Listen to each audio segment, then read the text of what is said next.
Hello guys, mga sisi kong Barbie, nandito na kami sa food share. Actually kahapon pa to, pero ngayon ko na lang in-upload. Paano? Ang dami ko nang ina-upload sa Facebook ko. Wala lang, share ko lang.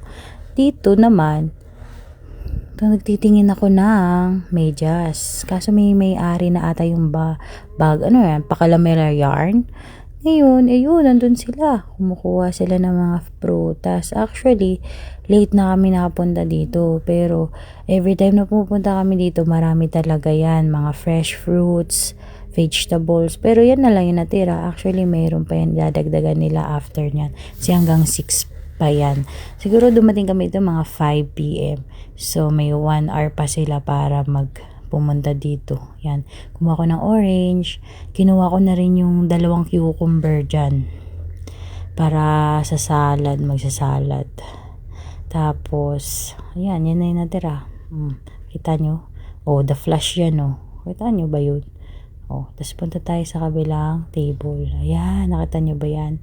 Unti na lang yan. Kasi kinuha na nila. Well, hindi na sila nag-refill ng mga ganyan. Siguro wala na silang backup. May mga chocolates yan, dyan. Tsaka mga milk, bab. Kumuha ko kasi gusto ko na mag-sopas. Sopas na sopas yarn. Yan, nakita niyo yan. Yan, kumuha ka lang ng gusto mo. Ito, kumuha ko ng 2 7-Up para sa aking brother. Kasi gusto niya ng soft drinks. Yan, ito na. Yan.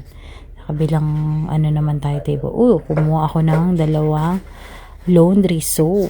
Yan. Kumuha ako para sa akin kuya at para sa akin. Wait lang. Yan pa. Kumuha na ako ng tissue. At may nakita ko. Yung air freshener. Mahal kaya yan. $10. Kumuha na ako ng maraming tissue. Tsaka yan. Nakakita na ba kayo ng flash na kamay? Napakabilis, diba? Ubus lahat. Tapos may makita ka dito. Victoria's Secret. San ka dyan? Libre lang yan. Di kumuha ka na. Tsaka ito ni